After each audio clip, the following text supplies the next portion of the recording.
आचार्य गिरीश गोस्वामी जी, जिनका प्रथम ध्येय लोक कल्याण है, मनुष्य को स्वयं से परिचय कराना मुख्य लक्ष्य है।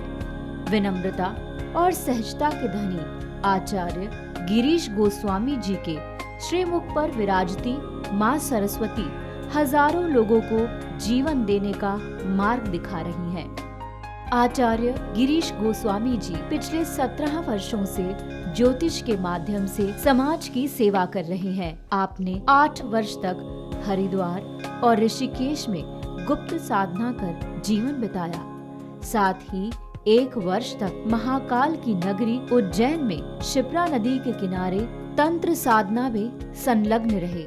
आचार्य गिरीश गोस्वामी जी को ज्योतिष विद्या में महारत हासिल है, जिसके माध्यम से वे जीवन और ज्योतिष के गूढ़ रहस्यों को जानने हेतु निरंतर खोज कर रहे हैं। लोगों के कल्याण और समाज के उत्थान हेतु देवभूमि हरिद्वार में स्थित आश्रम में आपके द्वारा कई सेवा प्रकल्प चलाए जा रहे हैं। समय समय पर उज्जैन और ऋषिकेश जैसे कई शहरों में आचार्य जी द्वारा शिविर लगाए जा रहे हैं, जहां हजारों की संख्या में लोग मानसिक एवं शारीरिक कष्टों से मुक्ति पा रहे हैं। अगर आपका किसी कारण से हमारे इस प्रोग्राम में संपर्क नहीं हो पाता है और आप अपनी समस्या को गुप्त भी रखना चाहते हैं, तो आप हमारे संस्थान के ईमेल पर अपनी पूरी जानकारी दे सकते हैं। आप हमें अपनी date of birth, time, place of birth और फोन नंबर मेल कर दें।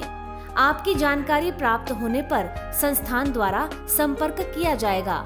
हमारी ईमेल आईडी है care.saivedic@gmail.com। ओम कर्पूरगौरम करुणावतारम संसारसारम भुजगेन्द्रहारम सदा वसन्तं हृदयारविन्दे भवं भवानी सहितं नमामि भवं भवानी सहितं नमामि।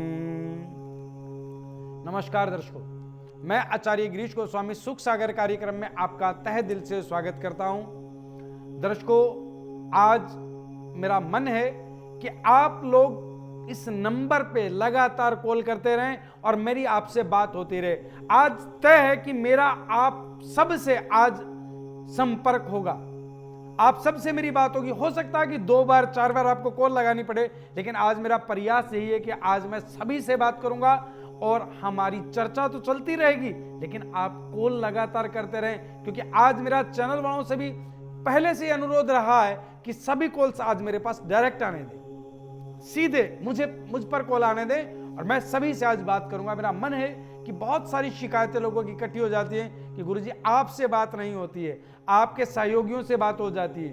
तो आज मेरा प्रयास है कि आप सभी की मेरे से बात हो। ठीक है, आज हमारा विषय क्या है? विषय तो यही है कि आपकी समस्याओं का समाधान, लेकिन इसमें भी एक विषय है, वो है दान।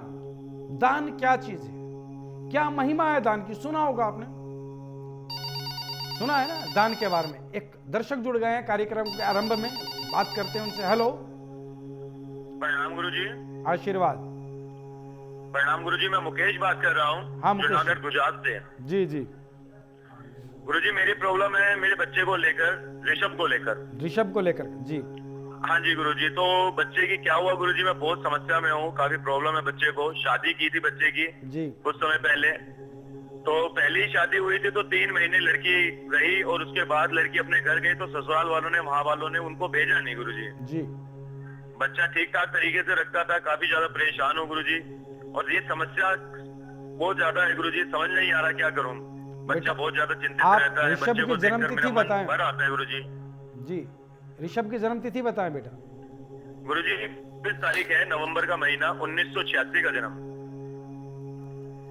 दोबारा बोले बेटा। 24 तारीख नवंबर का महीना गुरुजी। 24 तारीख नवंबर का महीना, सन बताएं। 1986, 1986। जी, जन्म समय बताएं बेटा। 5:02 का समय है शाम का। शाम का 5:02 का समय। जी, जन्म स्थान बताएं बेटा। जूनागढ़ गुजरात गुरुजी। जूनागढ़ गुजरात। जी देखो बेटा, मैं आपको एक बात बता दूं, इस बच्चे की जो जन्म कुंडली है वो 1 लगन से शुरू हो रही है, ठीक है। 1 लगन से जन्म कुंडली की शुरुआत होती है और इस कुंडली के 5वें भाव में चंद्र विराजमान, 6ठे भाव में केतु, 7वें भाव में शुक्र और बुध, 8वें भाव में शनि सूर्य और 11 भाव में गुरु मंगल के साथ 12 भाव में राहु। तो स्थिति क्या है? स्थिति ये है कि इस बच्चे की कुंडली में बुध और शुक्र 7वें भाव में विराजमान है। पहली तो स्थिति यह है कि 7वें भाव में बुध और शुक्र विराजमान है। शुक्र जो है मात्र 11 अंशों पर विराजमान है, अर्थात बहुत कमजोर स्थिति और बुध के साथ है। और दूसरी स्थिति 8वें भाव में शनि और सूर्य, 7वें और 8वें भाव अच्छा नहीं है। तो उसके लिए एक विशेष समाधान बता रहा हूं। इस बच्चे के जीवन में ग्रस्त सुख की स्थितियां कटती हैं बार बार। दूसरा, इसका स्वास्थ्य भी अच्छा नहीं। सूर्य और शनि 8वें भाव में विराजमान है, तो स्वास्थ्य संबंधी स्थितियां भी इसकी हानिकारक है। तो इस बच्चे को नियमित रूप से सूर्य मंत्र का जाप करना है। ओम हारम हरिम हरोम सह सूर्य नमः, पहला कार्य। द्वितीय कार्य यह है कि इस बच्चे को एक रत्न धारण कराएं जिसे कहा जाता है हीरा। तो हीरा रतन गुरुजी कहाँ से मिलेगा मुझे ये? बेटा, हीरा 2 ही जगह अच्छा मिलता है, या तो आपके कोई अच्छे जानकार जौहरी हों उनसे लें, या फिर इस जगत में विख्यात एक ही संस्थान है हमारा साईं वैदिक सेवा संस्थान, जो सच्चे और अमूल्य रत्न बहुत ही कम दामों पर आप लोगों के द्वार तक पहुंचाते हैं सिद्ध करके, ठीक है। तो गुरुजी आप ही भिजवा देना गुरुजी बच्चे के लिए। बिल्कुल बेटा, आप हमारे सहयोगी से बात करके अपना पता उन्हें लिखवा दें। हमारे संस्थान से हीरा रत्न आपके लिए सिद्ध होकर के आ जाएगा। हम बात कर रहे थे बेटा इसकी कुंडली की, तो कुंडली में अगर हीरा धारण कराते हैं तो इसका शुक्र जो कमजोर अंशों पर विराजमान है उसकी स्थिति अच्छी होगी। 2 मुखी रुद्राक्ष धारण कराएं। और तीसरा, हर शनिवार सायंकाल की वेला में बहते जल में इस बच्चे के हाथ से कच्चा कोयला और काले तिल दोनों प्रवाहित कराएं इसके हाथ से बहते जल में, जिससे इस बच्चे की ग्रस्त सुख जो है बन पाए।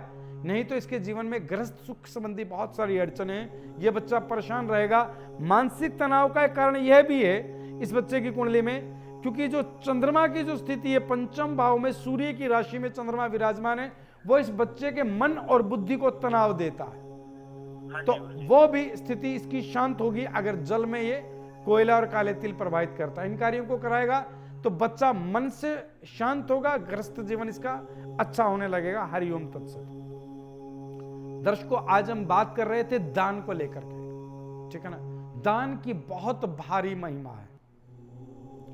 चिड़ी चोंच भर ले गई नदी न घटियो नीर, दान दिए धन ना घटे कह गए दास कबीर। दान देने से धन कभी घटता नहीं है, धन की शुद्धि होती है। हम देखते हैं ना कि हमें कोई चीज अगर हमारे पास गलत आ जाए, अगर पानी अच्छा नहीं आता तो हम उसे फिल्टर कर लेते हैं, है ना। आटा अच्छा नहीं है तो छलनी से छान लेते हैं। तो धन को शुद्ध कैसे करेंगे? आपको पता है कि धन कहां से, किन रास्तों से, किन लोगों के हाथों से होता हुआ आपकी जेब में पहुंचता है? नहीं पता। किसने कितने दुखी मन से उस धन को दिया है, किस परिस्थिति में किसी व्यक्ति को दिया, उसने आपको दिया, लेकिन उस धन के साथ जो अणु विराजमान है वो आपकी जेब में जो पहुंचा है, जिस भावना से वो पहुंचा है, उसका फल इन सब स्थितियों को ठीक करने के लिए एक विशेष स्थिति है जिसे कहा जाता है दान। बहुत सारी घटनाओं में हम एक बात करते हैं कि बड़ा बचाव हो गया, किसी बड़ी दुर्घटना से जब बचाव होता है ना तो बड़े लोग कहते हैं बचाव हो गया, कोई लिया दिया सामने आ गया। ठीक है, एक दर्शक जुड़ गया हमारे साथ, खोल लेते हैं। हेलो हेलो, नमस्कार गुरुजी। प्रणाम गुरुजी। आशीर्वाद बेटा। गुरुजी, मेरा नाम सुरेश है गुरुजी। सुरेश जी बोलिए आप। गुरुजी, मैं बहुत कष्टों में हूँ गुरुजी। मैंने अभी विवाह किया था गुरुजी, लव मैरिज किया था गुरुजी मैंने जी। जिससे मैं गुरुजी मैंने माता से पूछा था, माता तो उस समय राजी थी। अब लेकिन लव मैरिज जब करके हमने घर शुरू किया है गुरुजी, तो माता और जो मेरी धर्मपत्नी दोनों में बन नहीं रही है गुरुजी। बहुत कष्टों में हूँ। उस तरफ सुनता हूँ तो उधर ही फंसता हूँ, और माता की सुनता हूँ तो माता से फंसता हूँ, मतलब दोनों तरफ उलझ गया हूँ गुरुजी, क्या करूँ समझ नहीं आ रहा है। बेटा आप अपनी जन्म तिथि बताएं। हाँ गुरुजी। जन्म तिथि बोले बेटा आपकी। गुरुजी जन्म तिथि ध्यान नहीं है गुरुजी, भूल गया हूँ। जी कोई बात नहीं, आप अपना नाम बताएं। मेरा नाम सुरेश है गुरुजी, सुरेश। सुरेश। सुरेश जी अपने पिता का नाम बोले। पिता का नाम शंकर लाल। शंकर लाल। माता जी का नाम बताएं। माता का उमा देवी। उमा देवी। जन्म स्थान बताएं बेटा। जन्म गुरुजी दिल्ली का है। दिल्ली का। बेटा 3 बार जय गुरुजी महाकाल पिता नहीं है, जय। मेरे माता ही है खाली, पिता का ध्यान तो गया गुरुजी। जी बेटा आप 3 बार जय महाकाल बोल करके लाइन पे बने रहें। जय महाकाल, जय महाकाल, जय महाकाल।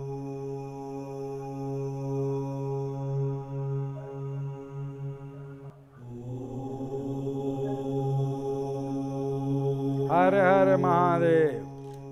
जी गुरुजी। देखो बेटा मैं आपके भाग्य की स्थिति को देख पा रहा हूं और आपकी घर की हालात को भी समझ पा रहा हूं। देखो बेटा जिनसे आपने लव मैरिज की है, आपने कहा कि माता जी पहले तो राजी थी शादी के लिए लेकिन अब बन नहीं रही।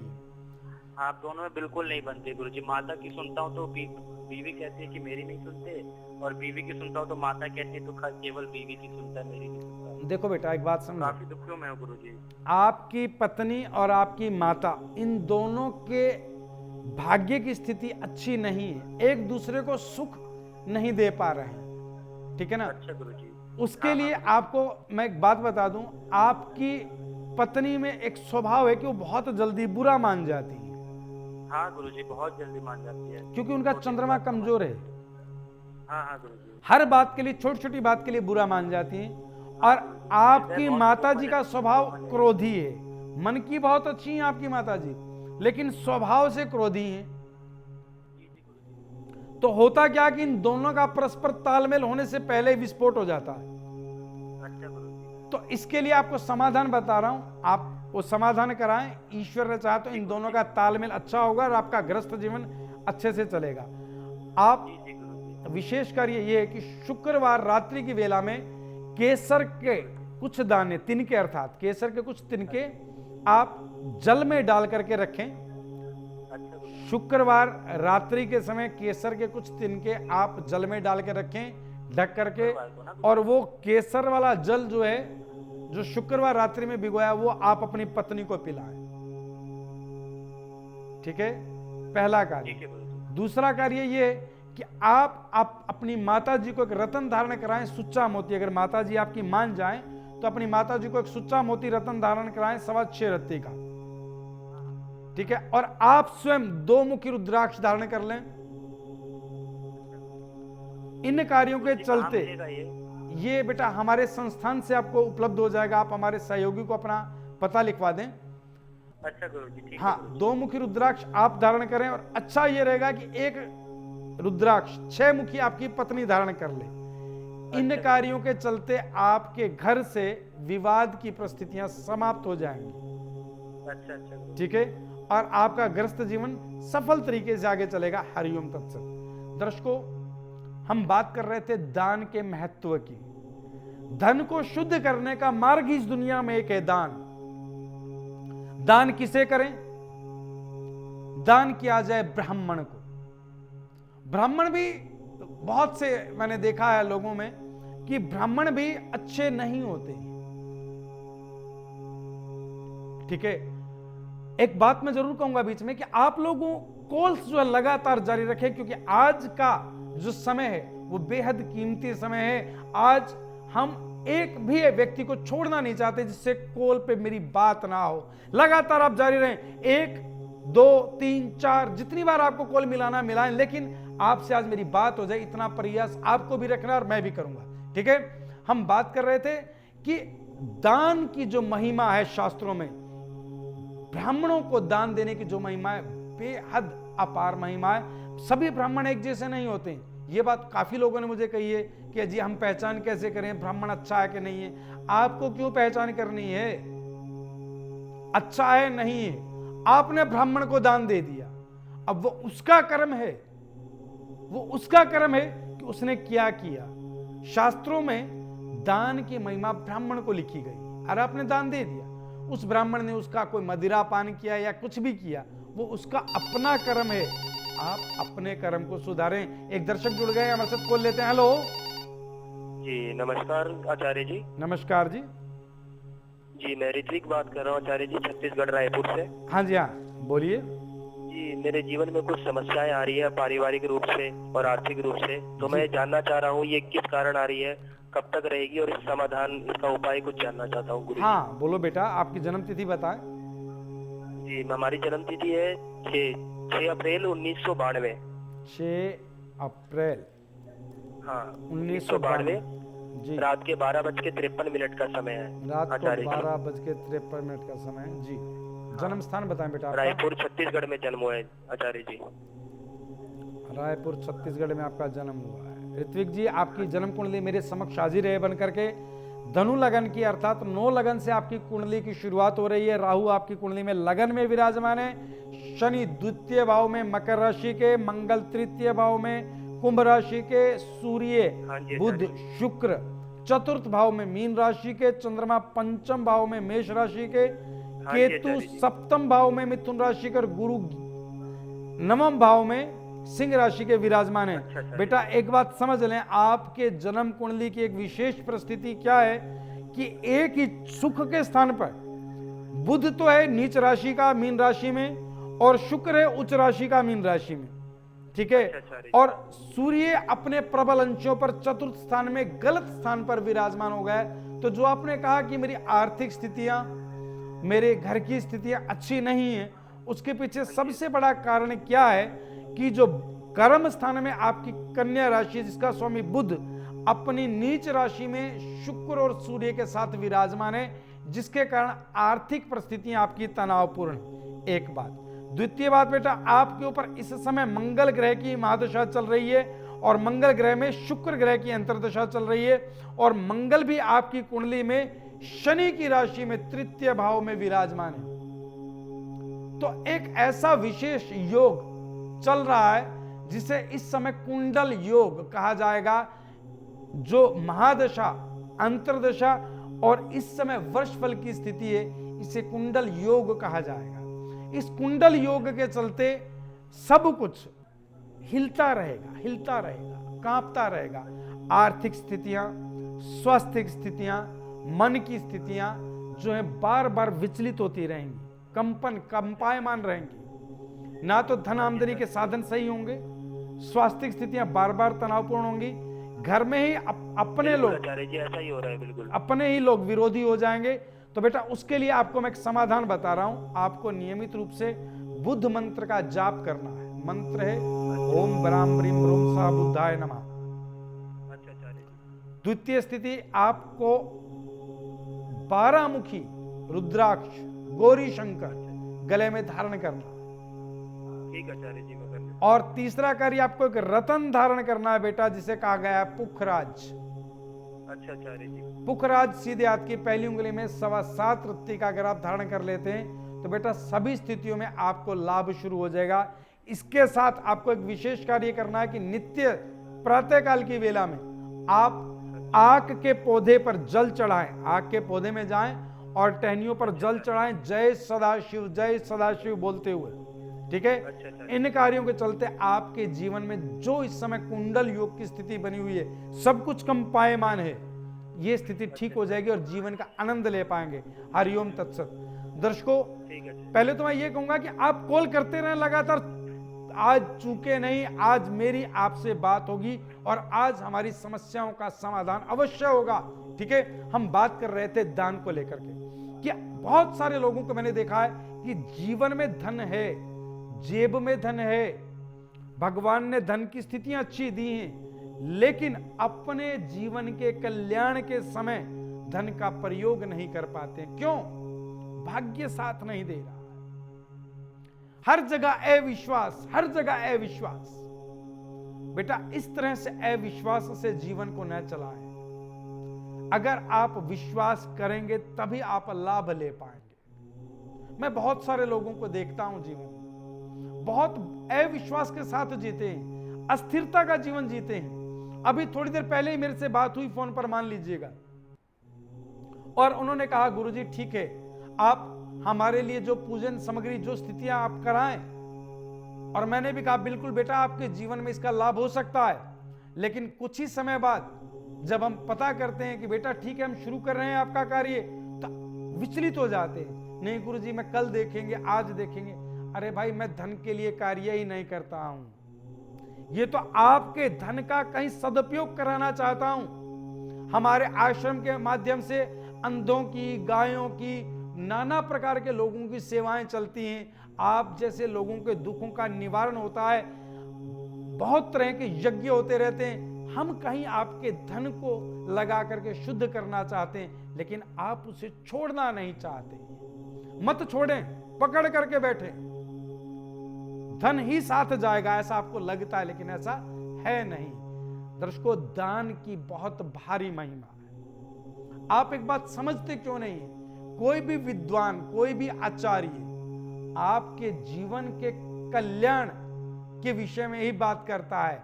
आपके जीवन का कल्याण चाहते हैं। आप गृहस्थ लोग इस तरह से सोचते हैं कि शायद हो सकता है कि ये हमारा बिजनेस हो, हमारा व्यवसाय हो, लेकिन ऐसा है नहीं, ऐसा है नहीं। इस बात का विश्वास तो आपको करना पड़ेगा, मैं तो मात्र कह सकता हूं। एक दर्शक जुड़ गया हमारे साथ, खोल लेते हैं। हेलो, नमस्ते गुरुजी। नमस्ते गुरुजी, मेरा ना कोर्ट में केस चल रहा है, उसका अभी तो कोई वही जवाब ही नहीं आ रहा है उसका। बेटा, आपका नाम बताएं। गुरुजी, मेरा नाम ओमवती गौतम है। ओमवती गौतम।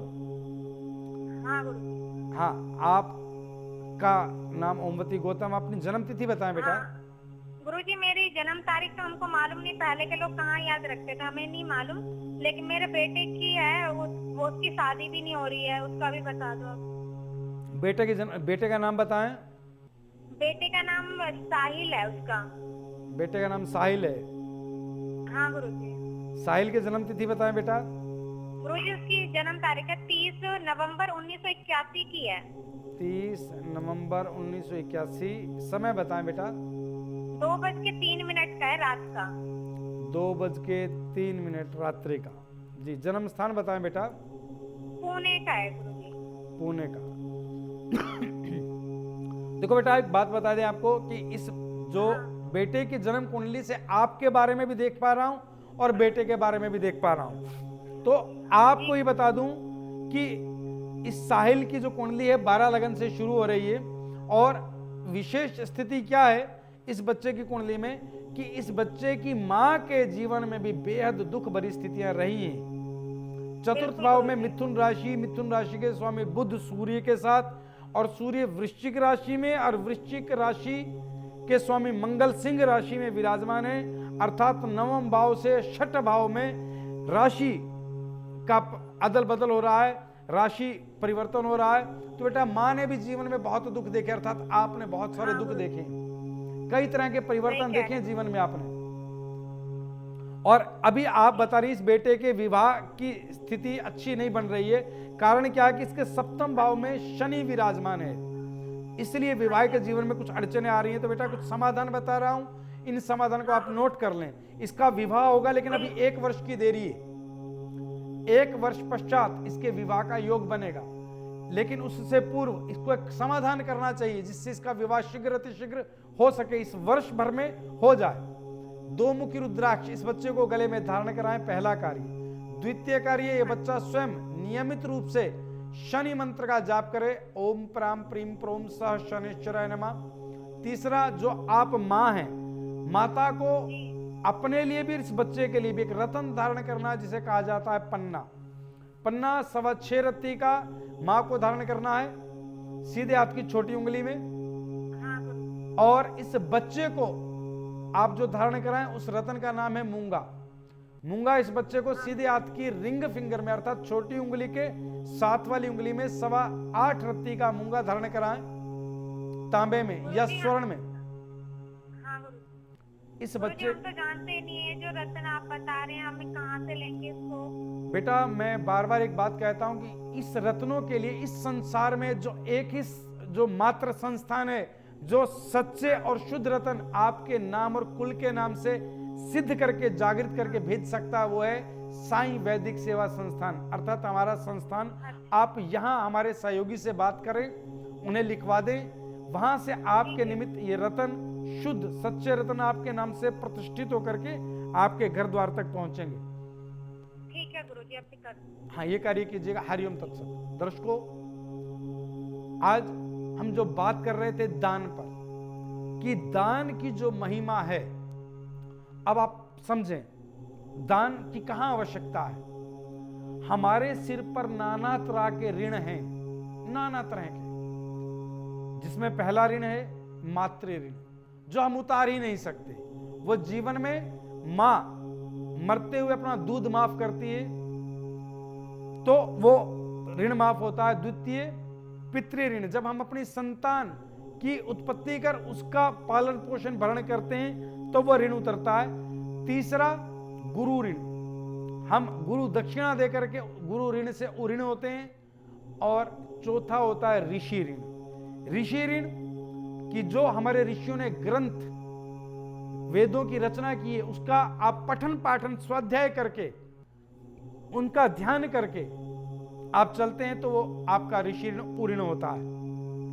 लेकिन अगर आप इनमें से कुछ भी चूक कर जाते हैं, वो ऋण अगर रह जाता है तो ऋण उतरे कैसे? दान से। वो जो दान आपके हाथों से दान हुआ है ब्राह्मण को, या आपके निमित्त कहीं यज्ञ हो रहा है, उस यज्ञ के लिए दान किया है, तो जाकर के आप उस ऋण से उऋण होते हैं। एक दर्शक हमारे साथ जुड़ गए, कॉल लेते हैं। हेलो।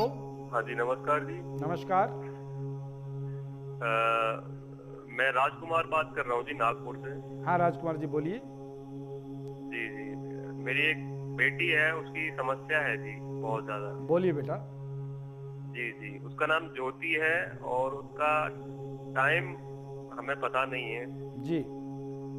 ठीक है, और उसकी जन्म तिथि है जो वो है 5/4/1988।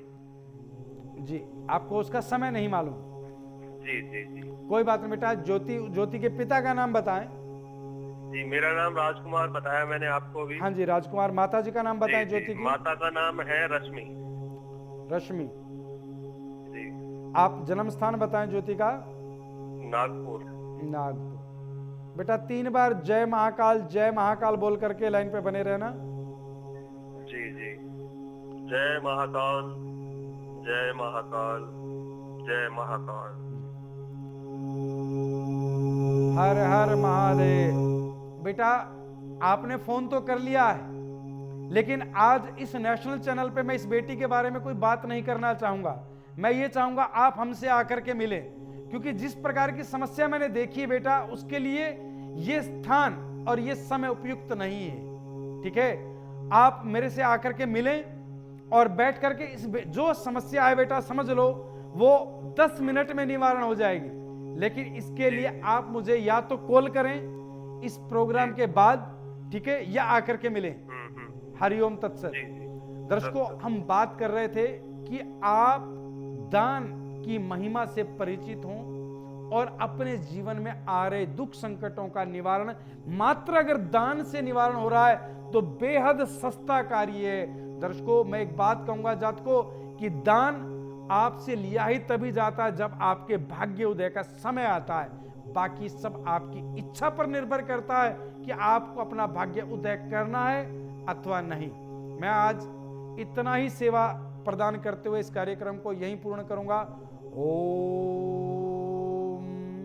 अगर आपका किसी कारण से हमारे इस प्रोग्राम में संपर्क नहीं हो पाता है और आप अपनी समस्या को गुप्त भी रखना चाहते हैं, तो आप हमारे संस्थान के ईमेल पर अपनी पूरी जानकारी दे सकते हैं। आप हमें अपनी date of birth, time, place of birth और फोन नंबर मेल कर दें। आपकी जानकारी प्राप्त होने पर संस्थान द्वारा संपर्क किया जाएगा। हमारी ईमेल आईडी है care.saivedic@gmail.com। आचार्य गिरीश गोस्वामी जी से अपॉइंटमेंट हेतु संपर्क करें 8287 645645।